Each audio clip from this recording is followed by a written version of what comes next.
I'm special. I'm needed. An adult body holds 7 liters of blood. Letters in the mail. You can make a difference. You can save lives. Distillation was 6, almost 7 years ago now. Life has been a whirlwind since then. I've been You can lose up to a third of your blood before being in mortal danger. The States. There are 4 different types of blood. A list of the nearest blood tribes. I still love teaching photography. O, I try to do it and as often AB, as I can. and 2 rhesus factors, positive or negative. What drives them? Every 56 days, I go. It's a responsibility. They ask, and I go. I love working with live models. They're all very different. Different range of body and facial They expressions. say jump, I say how high. They tell me they need me. When you donate, they take a full liter of blood. The body needs a few hours to bring plasma back to normal levels. 7 days for platelets and 56 days for red blood cells. I go to the blood bank. I make a difference. Negative is the rarest of all blood types, shared by less than 1% of the worldwide population. I give and give. The models offer so much of themselves when they pose. It's very hard work. They have to bare their souls fully and completely. Nothing of them is left untouched, unsullied. AB negative is not normally in frequent demand. I'm completely dry But out. AB negative is the universal plasma and platelet donor in case of an emergency. As an artist, as a photographer, you need to have a relationship with your live models. They should be able to trust you completely. There's this guy at the blood bank, a nurse. He's always really gentle. What'll it be today? Whole blood or just platelets? He seems to always be around. I know this is a little forward, but I see you here all the time. Did you want to go for a coffee sometime? They need me. Who else needs me?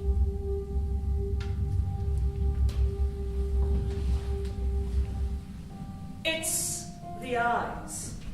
There's always so much in the eyes. You can try to capture it. You can try, but it's never the same. I'm seeing myself from a very high angle, floating above my body. She's holding a camera. Click, click, capturing stillness. I hate her eyes. I look at my pictures of her and I hate her eyes. It's just not.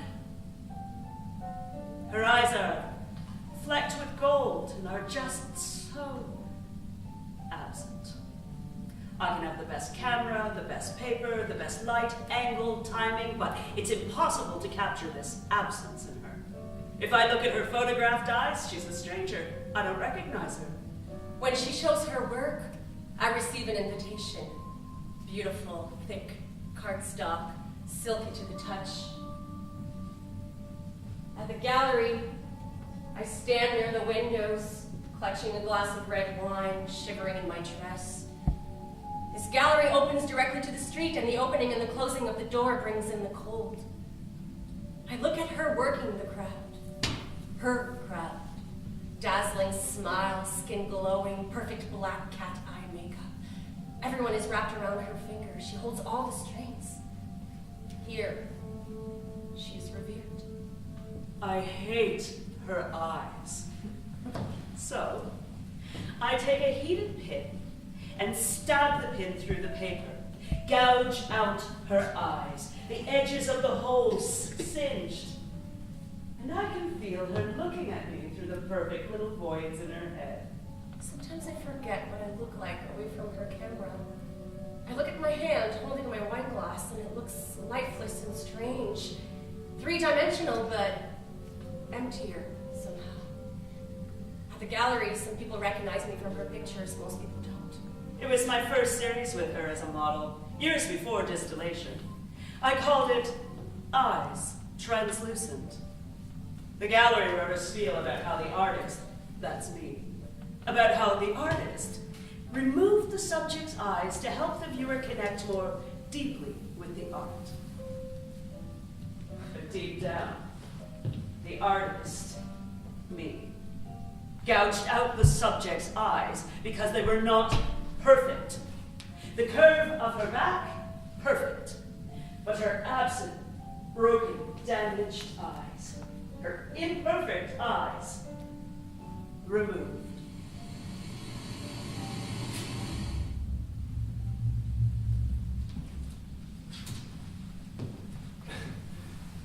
We don't really know each other, do we? We don't. Can I ask you a question? Sure. What's your favorite animal? What? Why? Because I want to get to know you better. And do you think knowing my favorite animal will help you with that? I really do. Do you do this with everyone you're about to sleep with? Never. Red pandas. Have you ever actually seen a red panda? Pictures. In a zoo or something? I don't like zoos. An animal you've seen. Of all the animals, your favorite animal you've actually seen. I don't know. I like ducks. I think they're a little strange. Good choice. My turn. What's your favorite color? Blue. That's easy. Everyone says blue. I'm pretty sure a normal amount of people say blue. Do you like avocados, or do you think they're just green, repulsive mush? I like avocados. Chocolate or vanilla?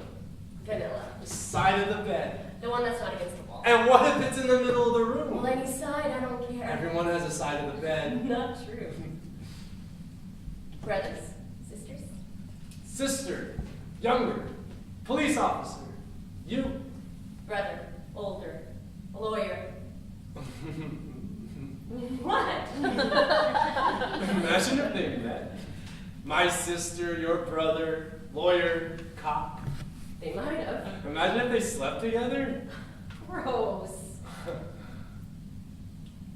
Beach or mountain? Mountain. Kids? Not that I know of. Dead grandparents? Two dead, two alive. Live grandparents. Grandpa on my father's side. Birthday? June 19th. October 7th. Where did you grow up? Vancouver. First kiss? How old? 13. Did you ever break a bone? Ooh, good one. No. You? Left arm when I was 7. Best breakfast food? Coffee. What did you want to be when you grow up?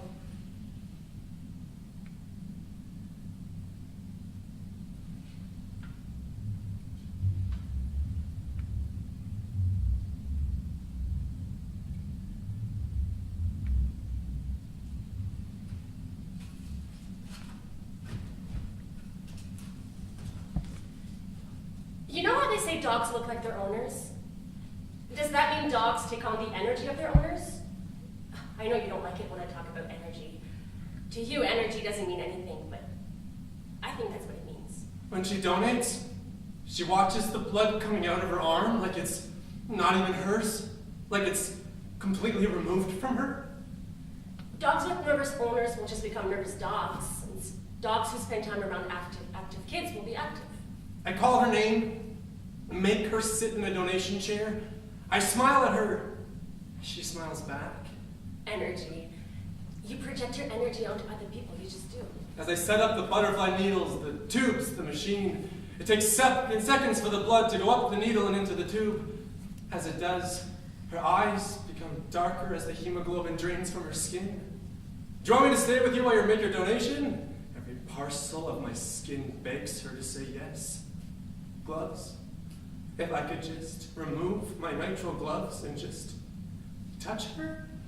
If I had a dog, I wonder what kind of energy I would project onto it, because I'm just so tired. So tired all the time. No, she says. I'm okay by myself. The air around her seems hazy, overexposed. I'm sitting too close to her and I know it. I peel my skin away from her presence. I stand, I go back to my desk, I change my gloves, protocol. Air away from her seems colder. I need a second to catch my breath. Winter, summer, sunshine, rain. Tired, no matter what. An alarm sounds and I rush to her side. Your blood pressure is a little low, I'll just stay and monitor it. Tell me if you want me to stop. If you want me to stop, I'll stop. If I had a dog, I'd let it sleep in my bed with me. She traces the line of her wrist. Her eyes flutter. Maybe I imagined it. No, she says. I'm fine. Maybe I need to get a dog. Maybe a dog would be good for me. Get me outside, force me to do things, and just be present. More present. Thank you, she says. I know. Thank you for staying You in the also machine. hate it when I talk about being present. She stands. I have to get back to work, she whispers. See you in 56 days. She leaves. I don't think I can take care of a dog. Maybe I should get a cat. I remove one glove, and then the other. Cats sleep like 18 hours a day, don't they? With bare hands, I touch the spot where her left arm was propped up. The cheap vinyl is electric to the touch. 56 days. 56 days. Maybe I'll just get a cat.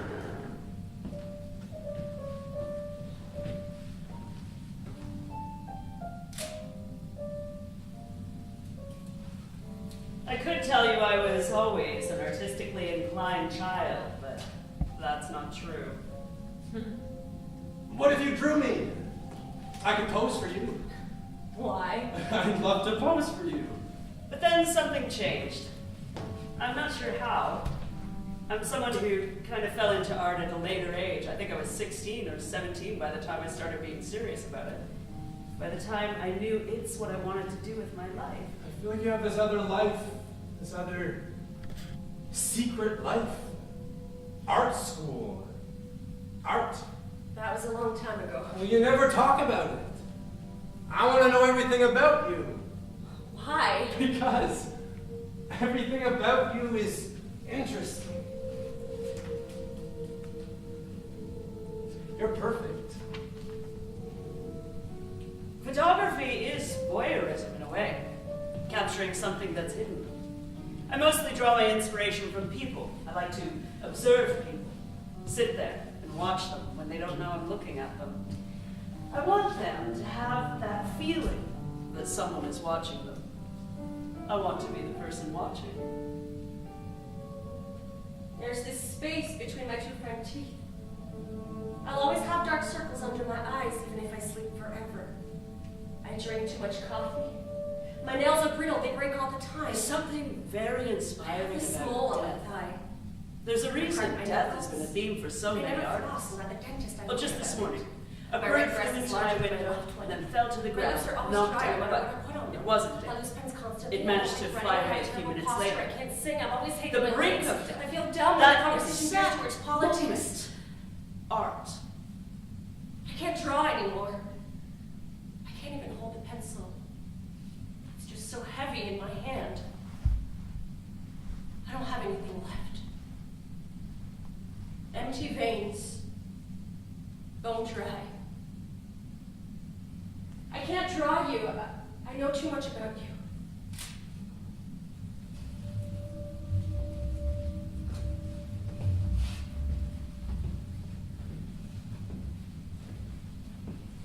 The other day I was walking to the office and by the sidewalk there was this squirrel. Okay. There was this dead squirrel. Right. It's obviously been dead for months. It's all dry and flat. It was under the snow for months, and now that the snow's mostly melted, it was uncovered. Uncovered? Yeah, you know, like brought back into full view. So, I'm walking to the office, and there's this dead, dry, flat, still frozen, dead black squirrel by the sidewalk. You said dead twice. Of course I did. I'm stressing my point. It's been dead for months. Right. So I'm standing there looking at this dead squirrel. It doesn't even look like a squirrel anymore. It looks like a piece of old leather, all cracked and broken, but with a tail. Well, that's how you know it's a squirrel. Well, that's how you know that thing used to be a squirrel. Yes. So I keep walking, forget about it. I get to work, sit around, wait for 5 o'clock, I leave, same path, same sidewalk, and it's still there. The dead squirrel, it's still there. then the next day, morning and afternoon, then the next day, then the next week, then this week. It died in the fall and no one did anything about it. It snowed and it was buried all winter and it's been dead for months. It's still cold out now, but if it's still there in a few weeks, it'll begin to thaw, it'll become soft and swollen, it'll be covered in flies. Yeah. I called animal control. Twice. They told me animal control was for live animals. No one can tell me who to call for a dead animal. Every day I walk by and hope it's been picked up by the city. Surely it's the city who should pick up dead animals. Probably. Is it because it's so small? They would pick it up if it was a deer or a bear. I don't think they have bears downtown.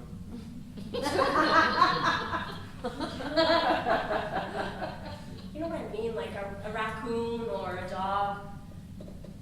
What if it was a dead dog? Someone would pick it up, wouldn't they? I guess. Why are you telling me this? No reason. Nothing. Tomorrow, I think I might bury it. Good.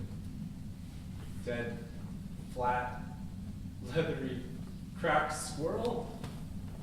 Yes, I'll bury it. The ground is still frozen. You won't be able to bury it. Fine. I won't bury it.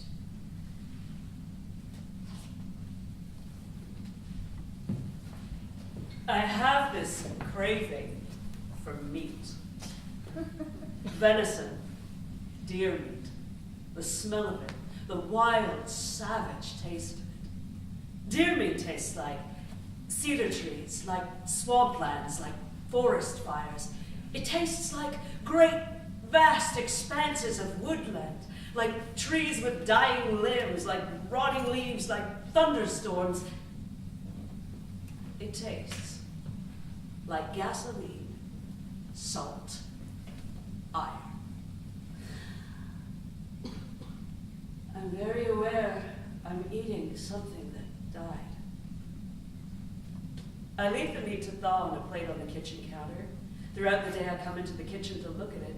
The red, almost black blood seeping out of the wax paper, pooling onto the whiteness of the plate. This plate is all wrong. It's too white and too fucking IKEA to hold the meat I've been craving. I grill the meat and I eat it.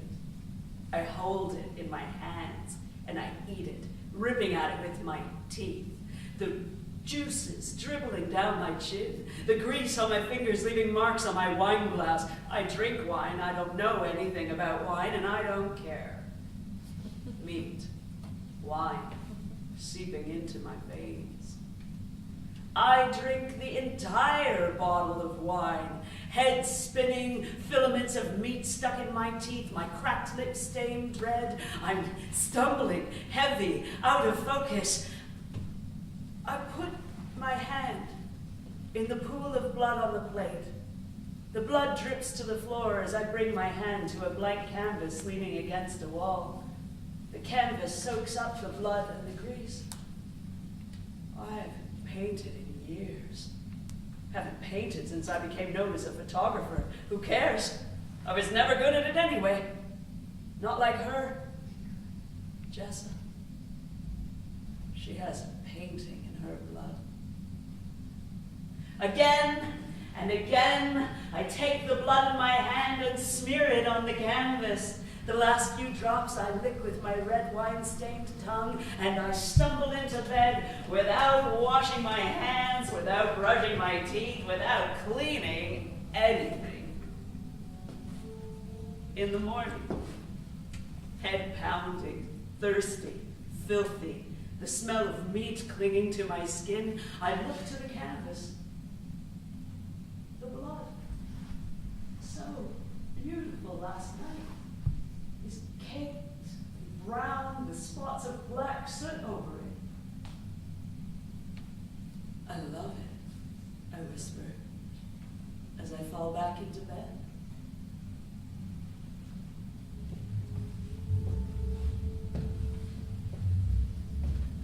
Don't you get cold? Not really. I'm used to it. Do you do this often?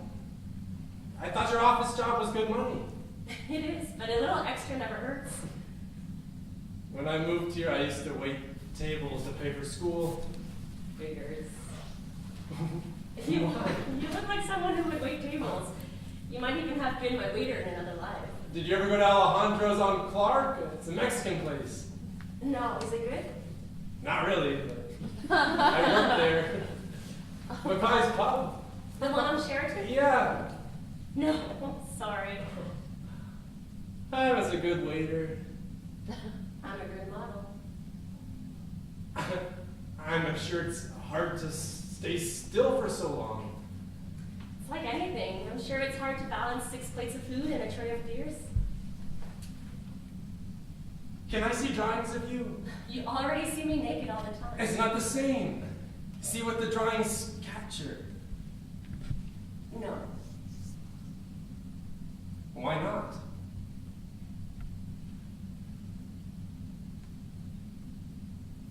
I'm gonna get a beer. Do you want one? Yes. Bottle or glass?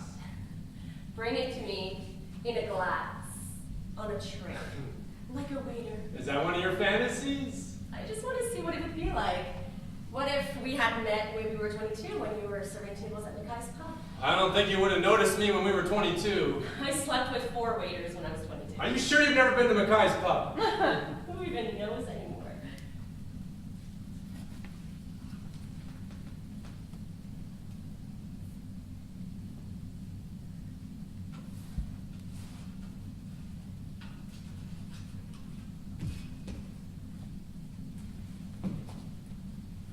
Ah, my beer glasses are here. I have to go. You can stay if you want. You've never actually spent the night before. No. I should go.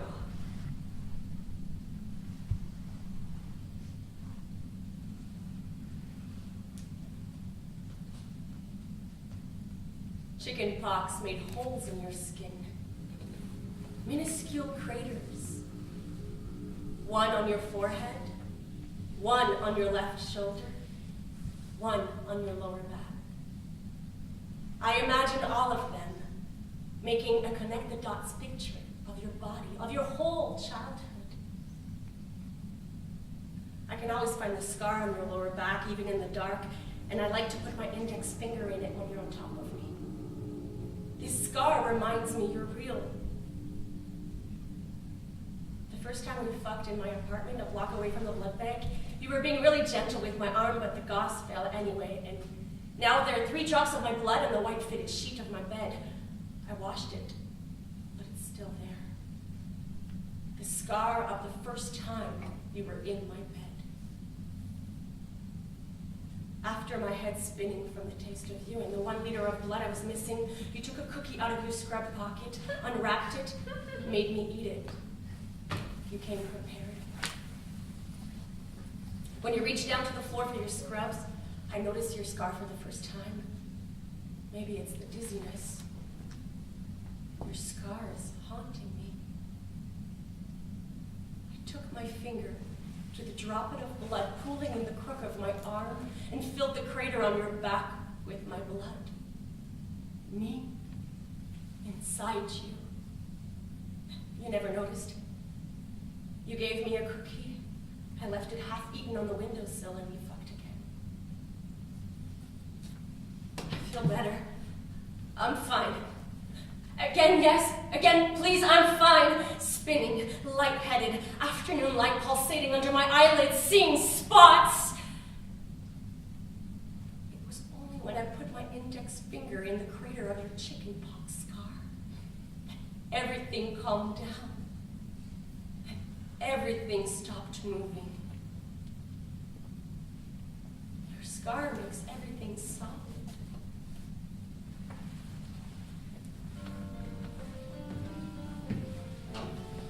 It's called the mere exposure effect.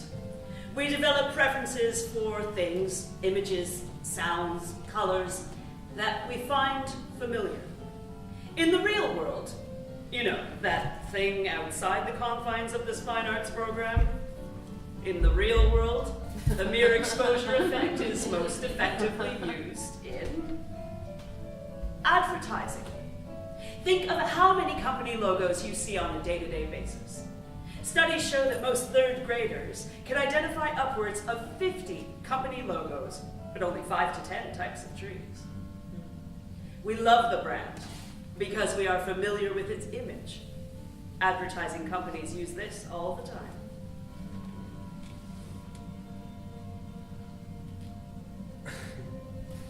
Let me see. It's a masterpiece. What? That's a terrible picture. Hey, you're the artist, not me. It looks nothing like me. When we see ourselves in the mirror, it's always from a certain distance, let's say the depth of the bathroom countertop, from a certain angle, and in reverse. Photography shows truth. Shows us angles we can't see in the mirror. Shows the way others see us. It's beautiful. It's a blurry cell phone picture. Hey, I'll be the judge of that. Come on, look at my face. Just erase it, please. No face and no body are truly symmetrical. In the mirror, we're used to seeing this asymmetry from a certain angle. But in a photograph, the asymmetry is reversed. And because of the mere exposure effect, the flaws of asymmetry on our faces seem even more grotesque. To anyone else, the photograph just looks like the person they're used to seeing. Let me take another one. Come on.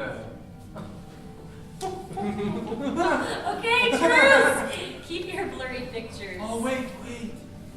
Oh, look at this one of the two of us. You cannot tell me this isn't a great picture. Oh, the winter afternoon sunlight, the rumpled sheets. This here, art.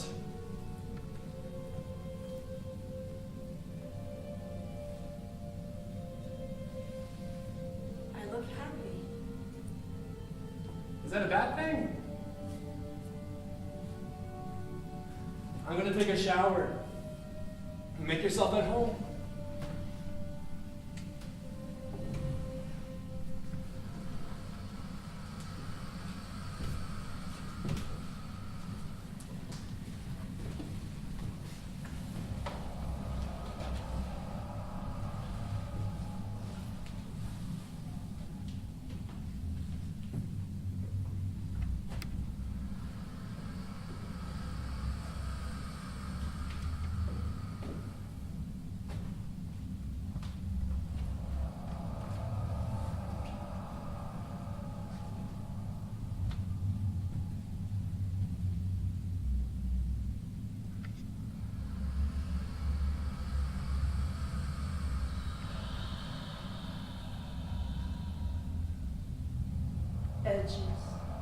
Edges. Slipping. Sliding. Destroyed. My skin is touching your. Touch me. Touch me on. Listen. You are just so and close. Eyes closed. Just Eyes closed. luminous inside. And sweat. Moan. Freeze. Your skin is. You're luminous My tongue inside. is. Listen.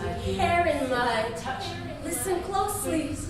Thirsty, I'm so completely broken. Like severed. Right here. Stop, don't say.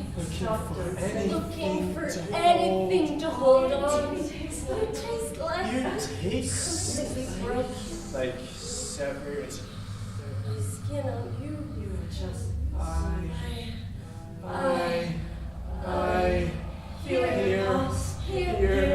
here. Bite me, please. Bite me, please. Yes, please.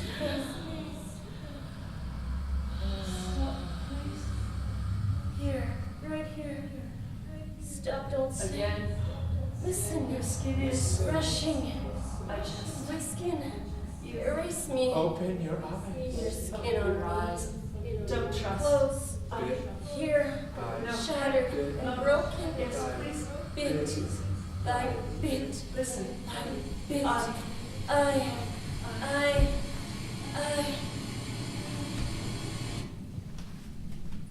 We're the same.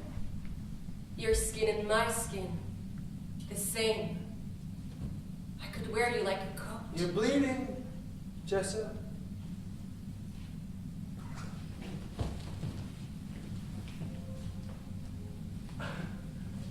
Hi. I brought you some wine. It's so great to meet you, Danielle. Jess has told me so much about you. Good things, I hope. Great things. It's an honor. Jessa tells me that she poses for you sometimes, and I've been reading up on you, listening to interviews, looking at your work. Your stuff is amazing. It's so different.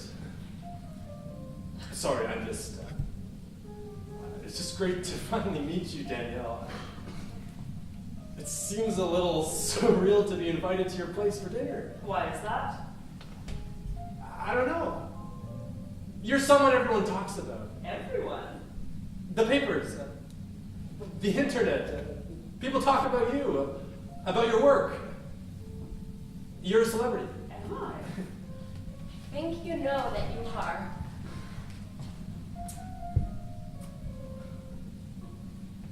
Well, Lucas, you may know too much about me, and here I am, not knowing anything about you. We should remedy that situation. Well, how about some wine before the interrogation? Do you need any help in the kitchen, Danielle? I'll get some glasses. And no, you stay right there. I made lasagna, just waiting for the oven. I'm still really nervous. Do I look nervous? Just calm down, relax. What's with you? Nothing. Come on. I've asked you about her 1,000,000 times, and now she invites us to dinner, which is a good thing. And you're salty. I'm not. You are. Jessa, we've been together for weeks. And this is the first time I get to meet a friend of yours, and it's only because she extended the invitation. A friend of mine? I just want this to go well, okay? So, Lucas, Jessa tells me you're a nurse. Yes. Mostly at health centers, youth centers, free clinics. It's a great vibe. I did most of my training at the ICU in general, but I just didn't feel it. I love the health center. It's great. I like giving back to the community. I live in the same neighborhood where I work. I know the people that come in, the volunteers. It's great. And you two met at a blood drive? Yes. I run the blood bank at the clinic once a week. Jessa comes in pretty often. She's a regular. Whole blood every 56 days, like clockwork, and platelet donations in between. Jessa is very giving. Sounds like a great place to work. It's great. You get to meet all kinds of different people, and they're stuck there donating, and they like to chat. You're the only nurse who talks with blood donors. Well, I'm a people person. That's why I became a nurse. That and, needles.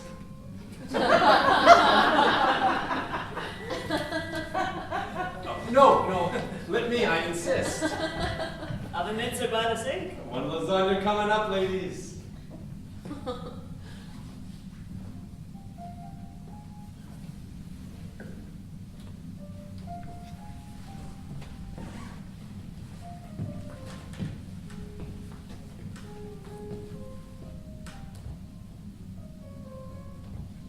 So, this is Lucas.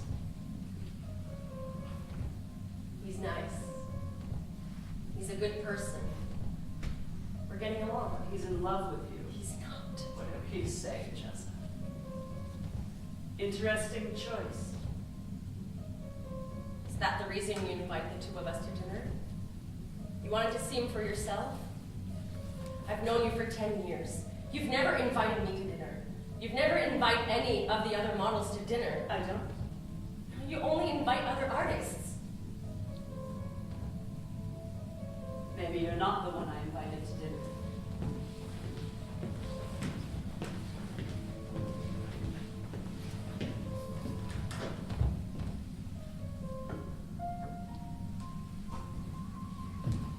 Hey! Danielle says you're not feeling well. Do you want to go? Danielle says. It's no trouble at all. I can freeze the lasagna and we'll reschedule soon. Yes. We should go. Okay. I'll drive you home. Do you want me to bring the car closer? No, I'm okay. Are you sure? Oh, you're very compassionate, Lucas. I'm convinced you're a great nurse. You should stop by the clinic sometime, make a donation. We can always use new donors. Very soon, I promise. Let's go, Lucas. I hope you feel better soon, Jessa. Don't worry about a thing. No worries. Make sure you drink that wine. It's a good one. I'm sorry.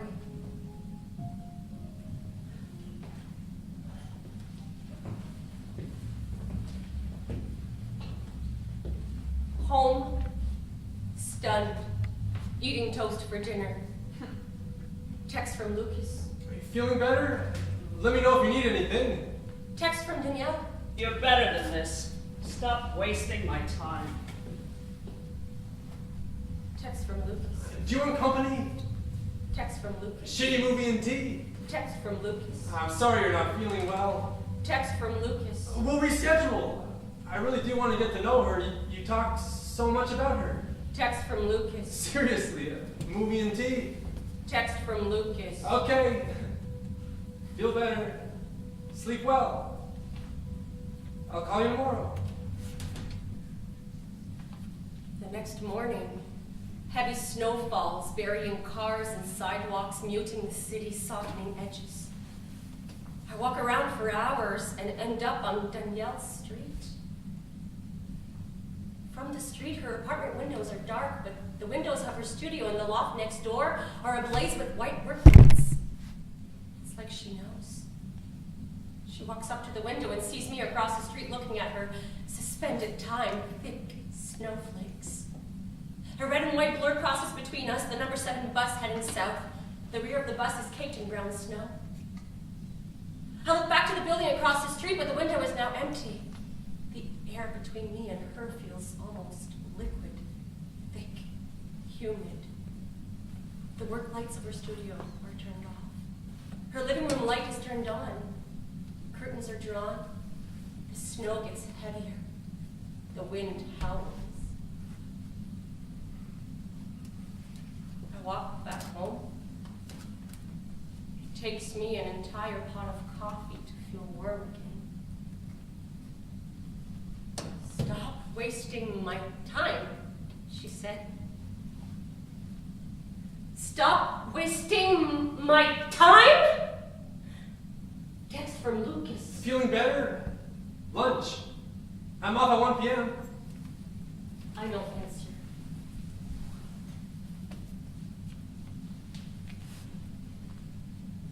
Waking up and asking myself, what happened? How did I end up here?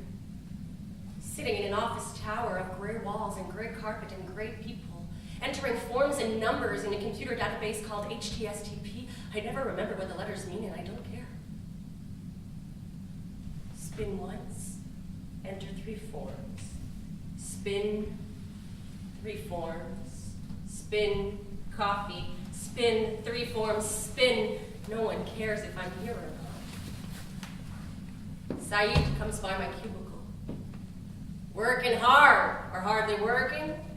Same joke every time.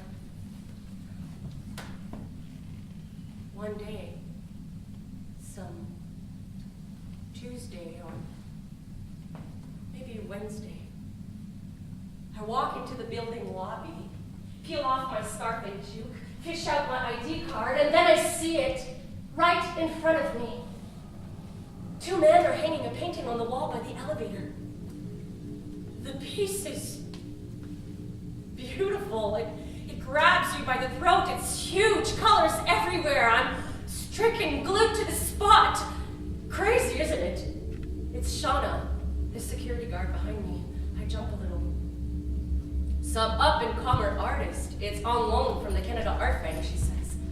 They do this for government buildings, embassies, offices, places like that. A guy stands by the security desk and watches the setup, texting on his phone. I walk up to him. Are you the artist? No, I'm her agent. She's in Berlin at the moment.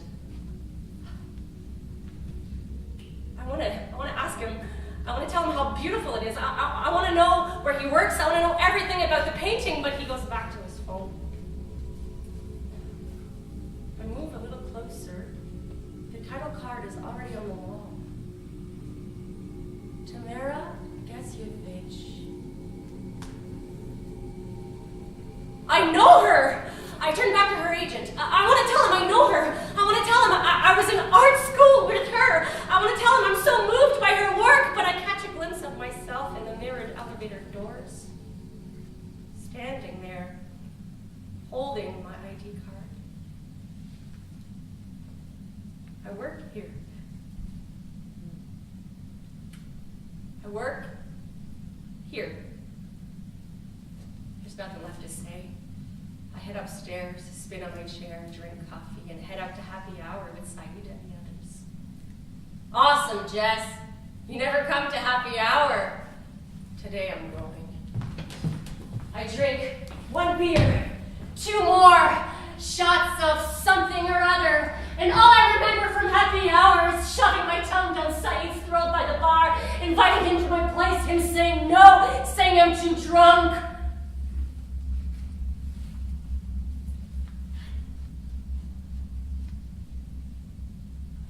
I wake up alone the next morning, yanked from sleep by a good morning text from Lucas.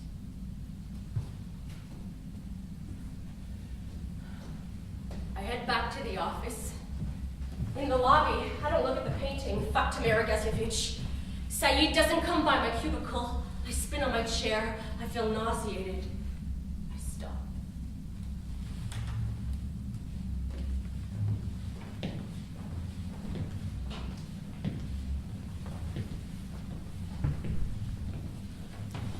Professor? Danielle, please.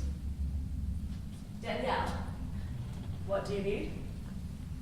I just wanted to invite you to the first year show on Thursday night. One of my pieces was selected, and I'd love for you to see it. It's a painting. My piece. It's a painting. And you'd love for me to see it? Yes. Why? Well, it's my first piece in a big show. A student show. Well, Professor Lyle says the gallery owners and the art community attend these shows. Probably not the first year shows. Oh, I'll be there. thank you. Well, I have to. It's part of the job description. I'll keep your peace in mind. Thank you. Don't thank me. You might not like what I have to say about it.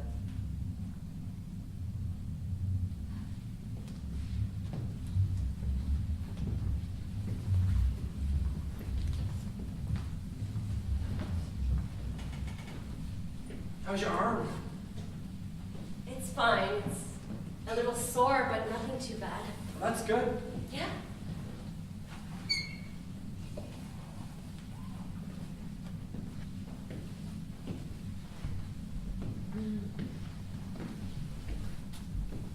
Can I ask you a question? Okay. Why do you donate so much? I have AB negative blood. It's rare. Very. And it's the universal platelet and plasma donor.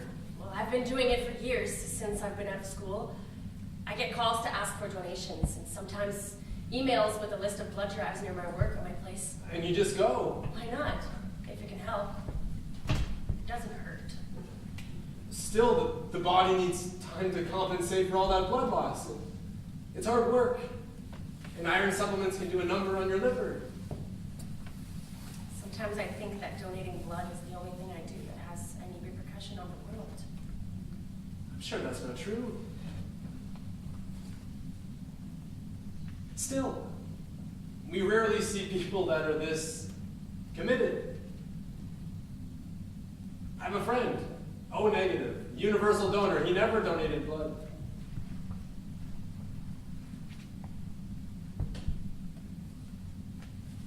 I'm happy we're doing this. I've been seeing you around the clinic a lot, and I've wanted to talk to you for a long time.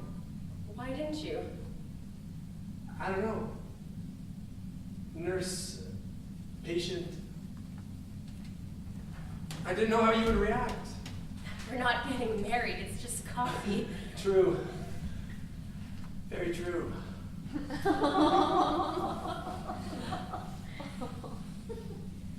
So, have you been working as a nurse for long? A few years. I used to be a landscaper. My dad's company out west, brutal job. Being a nurse looks like a brutal job, too. I love it. I wanted to change.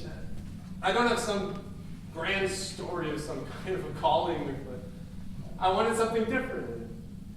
I'm good at it. You look like you are. Split-second decisions, running around, feeling useful. That sounds great, actually. What do you do? I don't think I ever actually asked. I work in an office. Doing what? Stuff. Okay. And things. Stuff and things. Ah. Now I see why you donate so much. Sorry. It's okay, I just think my work is not the most interesting thing about me. Of course. I'm a very interesting person. I'm sure you are. Tell me something interesting. Did you know that you can produce a photograph from a negative using egg whites? It's called albumen printing. Interesting. I did not know that. Albumen is also found in blood plasma. It's a protein. Egg whites. Blood. Sciencey. And then something interesting about you.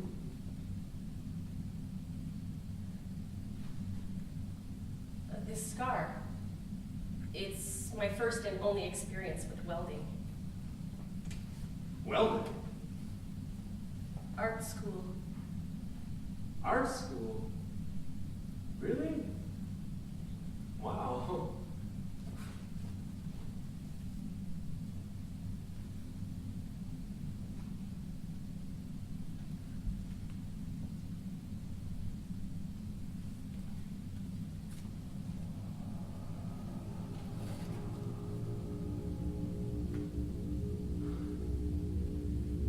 Chickenpox. I live just a few blocks over.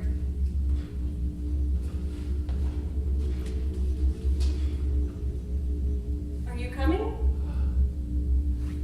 Okay. This series is called Distillation. I made it about 6 years ago. Photograph composites. Positive images printed by using a large number of superimposed negatives. To distill is to separate something, to take something mixed, and break it apart. Separate it into components that are distinct and pure. Image by image, layer by layer, negative by negative. This woman in the photographs, is she the sum of all these layers, these negatives, one on top of the other? Or can she be distilled into only one of the layers? What is the sum of all her parts? Is she less than with the layer missing? It's beautiful. Thank you. She peels layer after layer of me. Translucent. I become translucent. Are they still for sale? I could buy one. Or a print. That's a thing, right? Prints? Photographs are just reprinted, but not these ones. They were very complex. The manipulation of the negatives, the work that went into them, they were all composed in the darkroom, nothing digital. And they've all been sold. Sorry. It's okay. I just find them beautiful. When I donate, I look at the blood being taken from me. Some people can't do it, watch themselves being emptied. I look at the bag of blood and I know it's mine. I know it was a part of my body. I know it was inside of me. I think about it and I just feel numb. This woman is empty. drained of all presence. Even with 100 layers, she'd be empty. Distillation breaks something down into its simplest components, one by one. The woman in the pictures, that's Jessa, isn't it? She's my model, yes. Is she usually your model? She started posing for life drawing classes even before I knew her. A lot of artists try it for the experience. Then she posed for some smaller projects of mine in her last year of art school. I started distillation after she graduated. The series took nearly 2 years. She's been my model for almost 10 years now. Are you saying Jessa's empty? That's not for me to say. But something is captured in an artwork. Some sort of presence. Presence or absence. She sees me in a certain light. She creates this image of me for the world to see. Empty. Broken.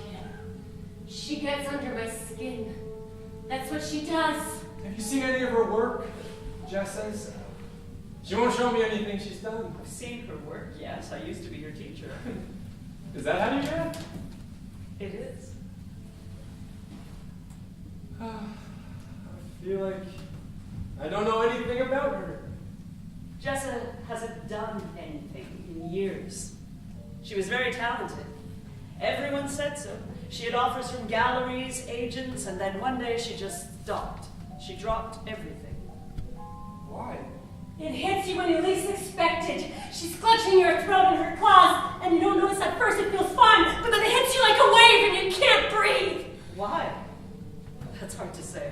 I don't think I can pinpoint exactly what made Jessa stop painting. I had hoped that by asking her to be my model for bigger and riskier projects like distillation, she would be inspired to go back to her art, but that hasn't happened yet. Do you think it will? I hope she isn't wasting her talent.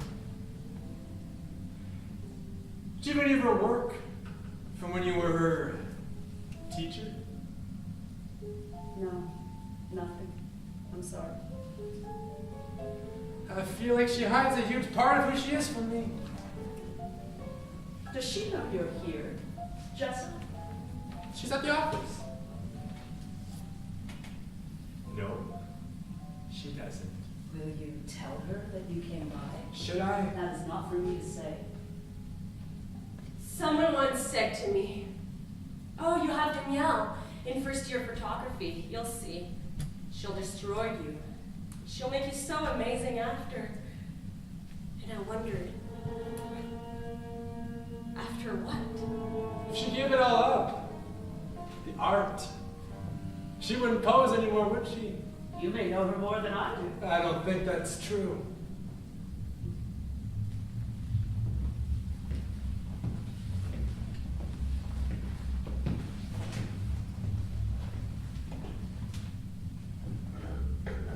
It's just there, right on the edge of my memory. I wish I could fix it on paper, a photograph, bath after bath, becoming clearer and clearer. I used to be happy. I don't remember what it feels like to be well rested. I feel tired all the time. Iron depleted. My veins lined with rust, blood protein chains rusted through. It's a cycle of 56 days. 56 days between each whole blood donation. There's a point in the cycle when I feel perfect. It lasts a few days between the fatigue of the donation and the dread of the next one. I can hear him talking. Lucas.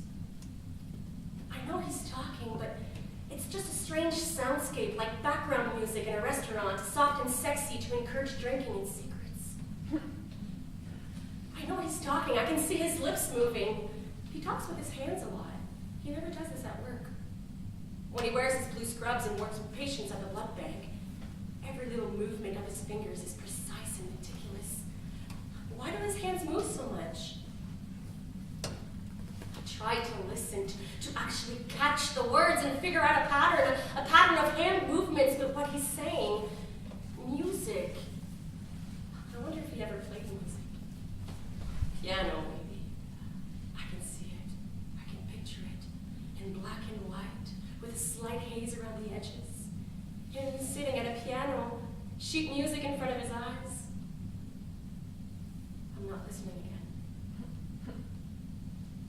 his voice is so soothing you could drown in its undertow and not even notice feeling safe until it's too late. He knows I'm not listening to him. He can see it on my face. In slow motion, I see his hand reach for my shoulder and his lips make out the syllables of my name. Jessa. Like being pulled from sleep. I nod. Sure. Great. Yes. And he goes back to talking. And I think,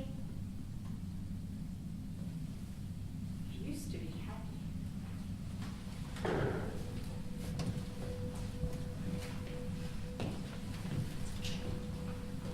The sun is setting and minuscule snowflakes start to fall. First snow, it's November. The wind picks up trash and makes it spin on the sidewalk. I zip up my coat. I forgot my sweater at work, so I'm only wearing my scrub tops under my coat. Coffee with a donor turns into hazy, breathless, drowning blood rush. Entire afternoon in her white bed and white bedroom. It's cold. I pick up the pace. I get home, I kick off my shoes, and I peel off my scrub top. On the bottom hem of my scrub top, there's a tiny drop of blood. Jessa's. A gelatin base holds the silver halide crystals. The right amount of light, exposure, causes the silver salts to react, and a latent image is created on the negative strip. To develop the negative strip, you first wash it in a solution of water and acetic acid. This is the stop bath that causes the silver salts to stop reacting to light.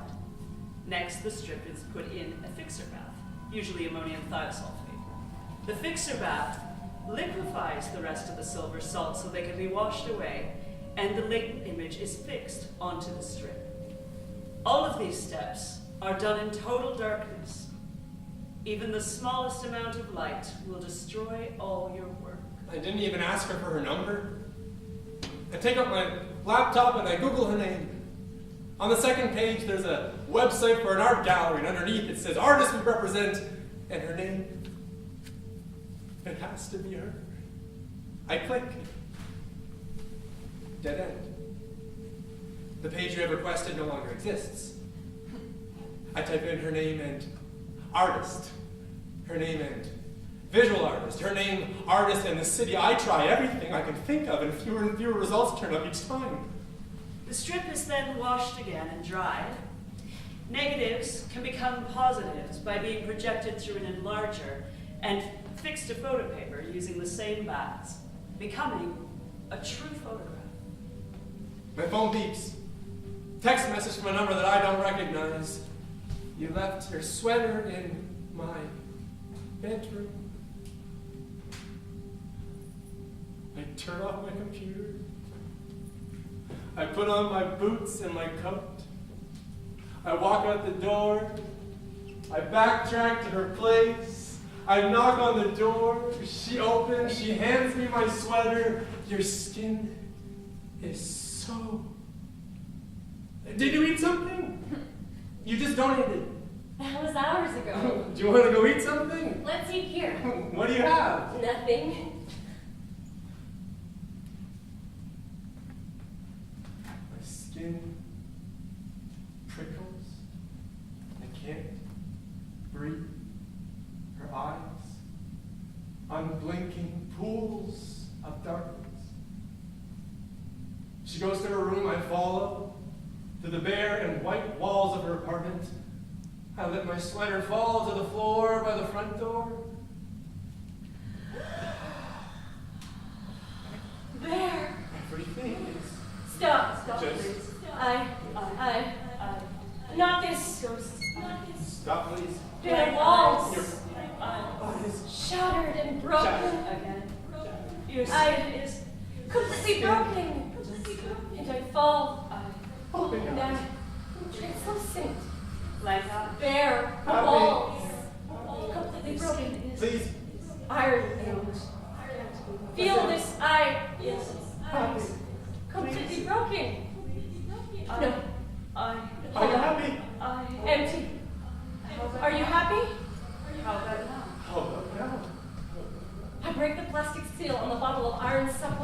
line up little rust-colored pills one after the other on the bathroom counter. Take one every day on an empty stomach. I take one pill between my fingers, place it on my tongue, swallow. Take another, swallow. Again, again, again, again, heavier and heavier, iron coursing through my veins, weight down, donation, and I give, and what happened is I need to stop. Maybe today I stop. Today. Lunch break donation, downtown clinic. I watch a drop of blood erupt from the tip of my index finger. Your hemoglobin levels are looking good, says the nurse, all pretty blonde freckles. You're good to go. Needle, tube, bag, drained, emptied, sign here, juice box, cookie. Thank you. Wait, says the freckled nurse. You get this today. She hands me a little bag. Inside, a golden pin with the number 50 on it, red on gold. 50th blood donation today. You saved a lot of lives. You should be proud. I leave the clinic, my little red and gold token pinned to my coat. I imagine 50 one-liter bags of my blood scattered around the city, the country maybe. I look at everyone who crosses my path. I wonder if they have drops of me, red blood cells of me, plasma, platelets inside them. I wonder if they're happy.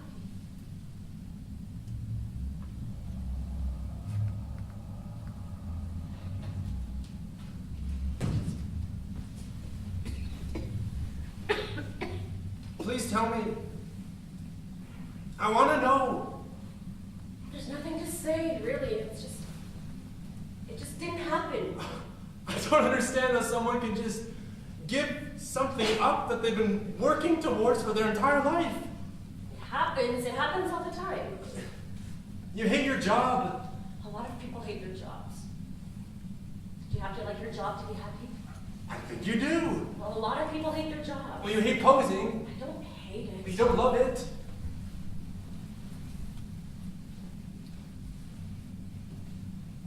You look sad, Jessa. I'm not sad. I'm giving blood. I'm being useful. Are you happy with me? How do we keep circling back to this? Because you won't give me an answer. You keep slipping out in the middle of the night, and I keep waking up alone. It's been months, Jessa, months. I haven't even been back to your place since that first time. You don't share anything with me. Not your friends, not your art, nothing relevant. When I talk, I know you're not listening to me. You look at me, talking to you like you would look at something in a museum, but you don't register anything. Tell me what would make you happy. Tell me what I can do.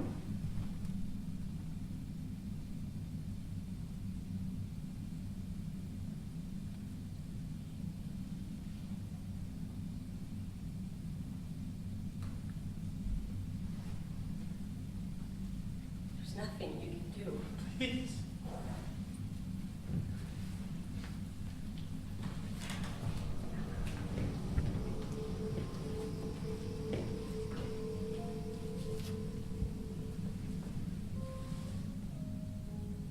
Turn your head a little bit this way, we'll get better light. I know you have class later tonight, but are you okay for another hour or so? No problem. Beautiful. Look here. Great. Can I ask you a question? Sure. Look down, please. You don't have to answer. You can just... Out with it. Are you happy? What do you mean? Just this. Are you happy? Now? In general. Why? Forget it. Never mind.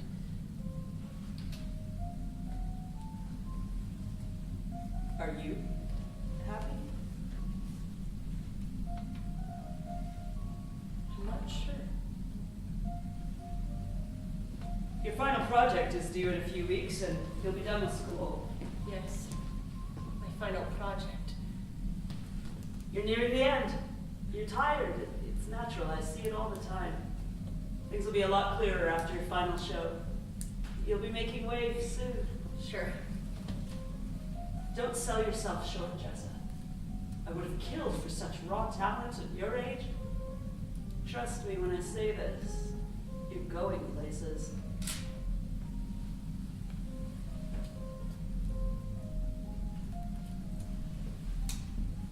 Where is this coming from? You're right. Maybe I'm just tired.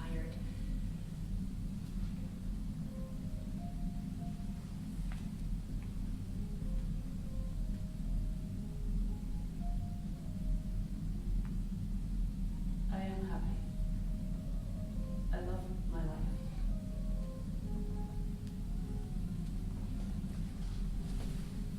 Now, look up, please.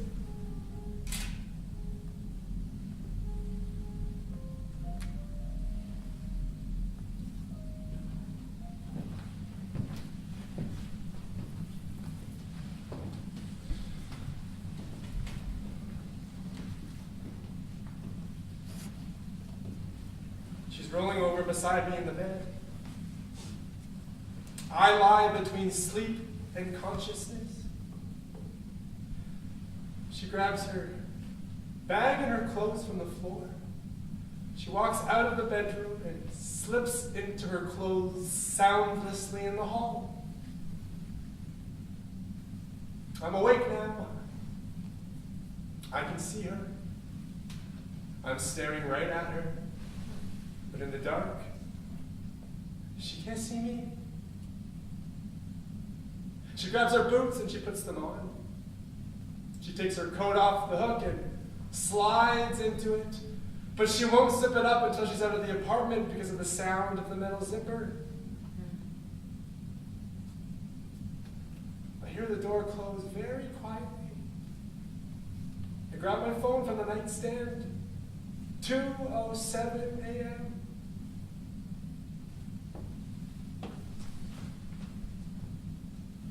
I go to the window, and from a parted curtain, I watch her walk away.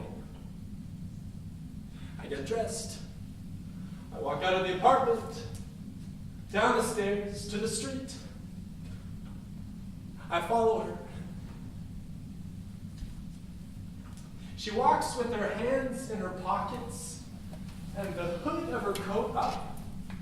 She crosses from puddle to puddle of streetlights. Suddenly, she goes in a direction I don't expect. She doesn't live in that direction. I follow her. The wind spins between the office towers.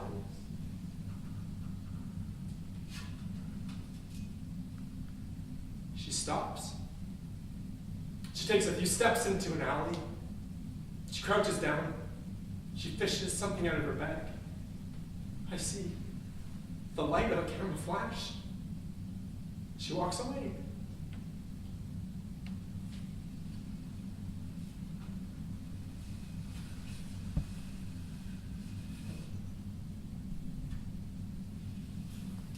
I wait for her to walk around the corner, and then I head to where she stood. In the alley. Just off the sidewalk. On the ground, there is a very frozen, very dead crow. Wings broken, beak slightly open. It flew into the glass windows and fell to the asphalt 10 stories below. My phone beeps. Text from Jessa. Stop following me. Call me back, please. I answer. My phone stays completely silent.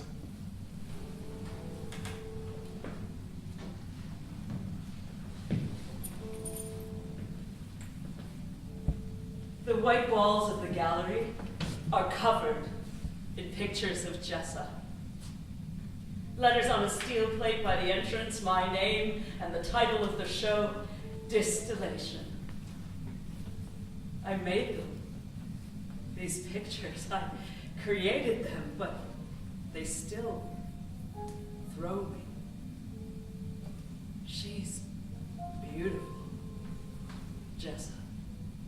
Objectively, I know she's beautiful, but it's something else. She's standing by the entrance, a glass of wine in her hand. She looks cold in her black dress. All around her, people are wearing coats, scarves. They're talking and mingling, drinking the free wine, eating the free food, looking at me, looking at her. An older couple approaches me, collectors, deep pockets. I talk to them and smile a lot. I don't see Jessa walk out of the party. One moment, she's just gone. Hours later, the opening finally over, Helen, the gallery's agent, is telling me about the sales, about who said what, about who was there. She talks, and I wander around the gallery sipping champagne from a half-empty bottle I found on the bar, red dots on almost every piece. Tucked into a corner, the smallest of the photographs, barely the size of a postcard. Jessa, sitting on a stool, legs crossed, looking downwards, her hair covering her shoulders, her hands clutching a mug of coffee. This is her. The real her, without artifice. I took it when she wasn't posing. I called it model/not. This is her. Without anything of me. Helen's voice in my ear. I love this one, Danny, she says. She's the only one who still calls me Danny. I've known her for years. I love it. It's natural, candid, not deliberate at all. It's raw and fragile. I may buy it for myself. No, I tell her. It's not for sale. This one is not for sale. I'm keeping it. Helen's voice in my ear. This is going to be huge for you, Danny, this distillation. It's going to change everything. I chug the rest of the champagne, kick off my heels, and turn to face Helen. She reaches to a light switch by the door, flicks it off, and the gallery is bathed in streetlight. Outside, sirens blare and the wind kicks up as Helen slides her hand under the belt of my pants. Her fingers are cold, very cold. I sigh, bite her lip, slide my tongue into her mouth. You taste like champagne, she whispers.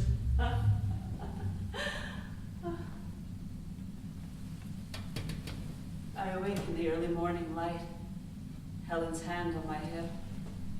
I stand up from the couch we'd fallen to last night and wander around the gallery in my underwear. On every wall, her eyes. Jessa. Surrounded by her, Helen half asleep on the couch, and I feel completely alone. Take that small picture, model/not, right off the wall, slip it into my bag, frame and all. Helen mumbles something or other from the couch. I put on my clothes, my coat, and walk out into the street.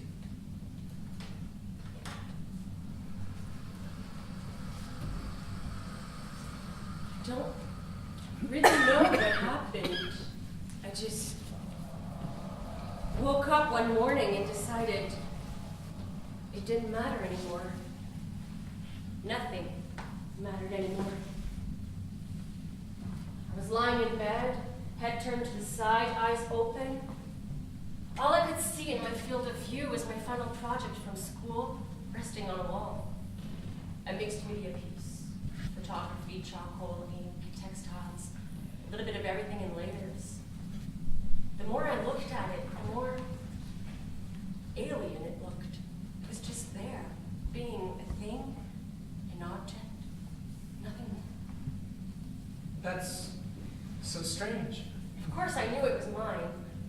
My signature at the bottom, ink under my fingernails, sketches, supplies. I remember everything about how it was made, all the superimposed layers of the piece, but disconnect. I just couldn't feel it. The final show had been the night before. It was all a blur. It was all over, and I couldn't even recognize my final project. I was empty, lying perfectly still. I feel like I've been lying perfectly still for the last 8 years. You had a breakdown. Depression. Fugue. State. Something. Maybe. Probably. Did you talk to someone? Did you see someone? I got out of my room. I got a job for the summer. Every time I'd walk by the canvas, I'd feel numb. This downtown gallery owner called me, wanted to meet with me. We had been introduced at the spring show. He bought the piece. It hung on a wall for a while, and then it was sold. I made some money. Months passed. He kept asking me when I would have new work for him. I said it was coming, but it never came. He fired me. Sometime in the spring, my roommate moved in with his boyfriend. His room suddenly cavernous and empty. He started taking everything off my walls. I wanted them bare. I painted everything in white. In the space of a year, my summer job had become more and more permanent. And more. Is that when you started donating blood? First time I donated blood and watched it drain out of my veins. My mind became suddenly clear. Everything made sense. I felt completely present. I understood this. So I did it again, as soon as I could, and I kept doing it. One day it was summer. Danielle called me, asking me to model for another project of hers. It was bigger, riskier, edgier. It was going to make or break her. She wanted me. I went to her studio post for hours, for days at a time. It lasted almost 2 years, and for a while it felt the same as giving blood. For a while it felt important. Then it didn't. It didn't feel like painting. Do you want to get back in? I don't think it ever made me happy. What would make you happy?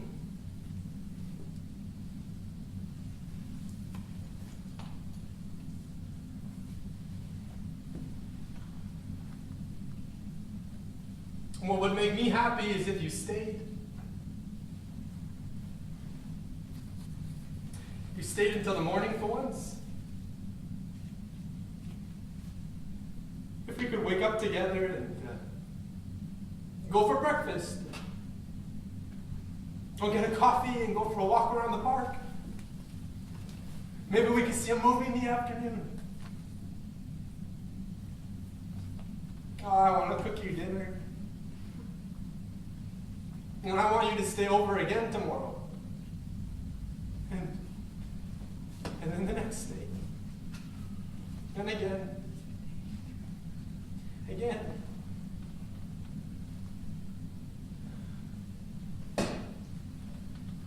Jessa.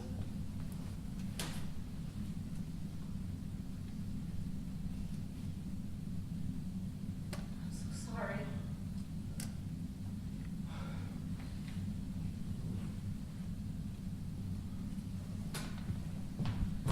I enter the building. Arctic air rushes in after me. Cold out here. You wouldn't believe it's April, says Shauna from the security desk. I stare at the carpet until the elevator collects me and brings me to the 19th floor. I grab a coffee from the machine, sit at my desk. I stare at a red pushpin holding nothing on the half wall of my cubicle. Through the smell of the terrible coffee, I can still pick out Saeed's cologne. I swivel on my chair and he's standing there, staring at me. My desk is covered in forms meant for HTSTP. I bring my index finger to the shutdown button on my computer. The screen goes dark. I stand up, remove my ID card from around my neck, and hand it to Saeed, lanyard and all. Coat, scarf, door, stairs, 19 flights down, lobby, painting. I breathe in, push the door, cold draft, breathe out, exit to the street.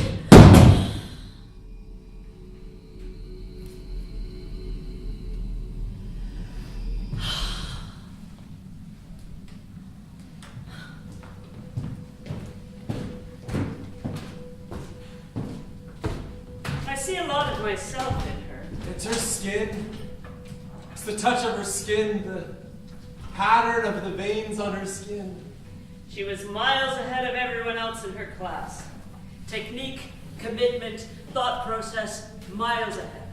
I don't know why she stopped painting.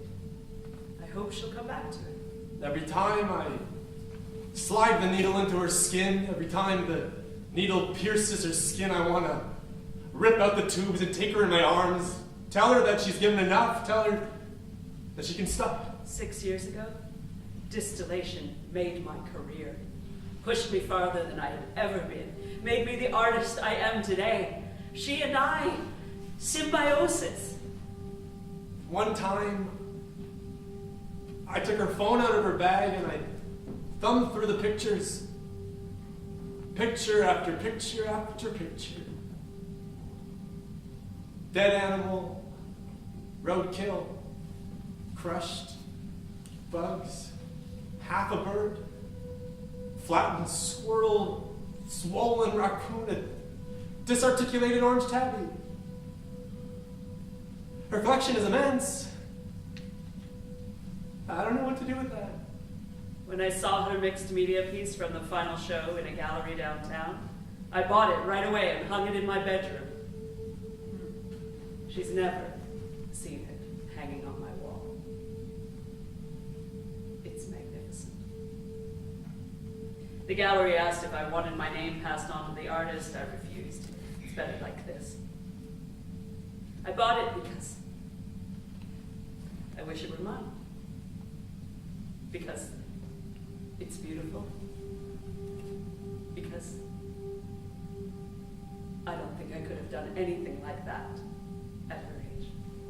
With her index finger, she touches the chickenpox scar on my lower back. And she always does this. She doesn't think I notice. She's breathing in my ear. She whispers something. It may not have been anything. It's her skin. It's the touch of her skin. My fingers unprotected by nitrile. I love you, I say. Almost.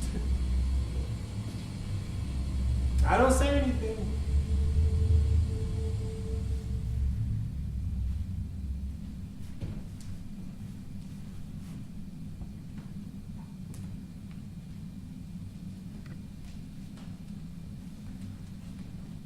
One moment, I'm walking away from the office. My ID card probably still in Saeed's hand.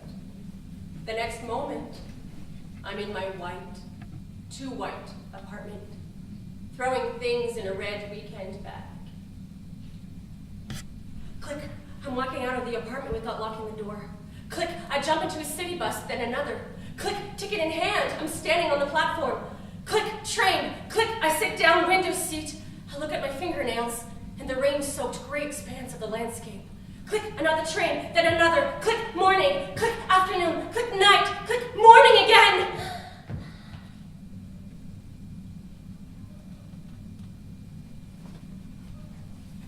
Sunlight and asphalt. Cars. Trucks. Bikes. Glass towers and graffiti and people everywhere. Noises, walking, blood pounding in my temples, my red bag slung on my shoulder. I throw myself breathless on a dirty park bench.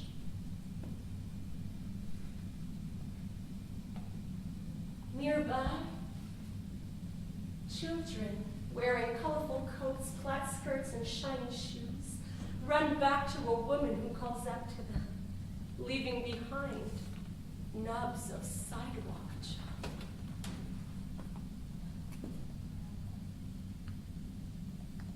Between my fingers, chalk. I draw. I cover the entire sidewalk. Purple, pink, yellow, blue, white powder coating my jeans. The chalk breaks, pieces fly off in all directions. It's pretty. Pigtails, pink glasses, flat skirt little one coming to rescue her forgotten mitten. Thank you, I say. Thank you very much. She runs away. I grab the last piece of unbroken chalk. It's yellow. And I sign my name by my drawing. I grab my red bag.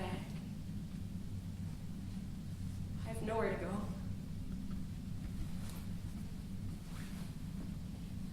I walk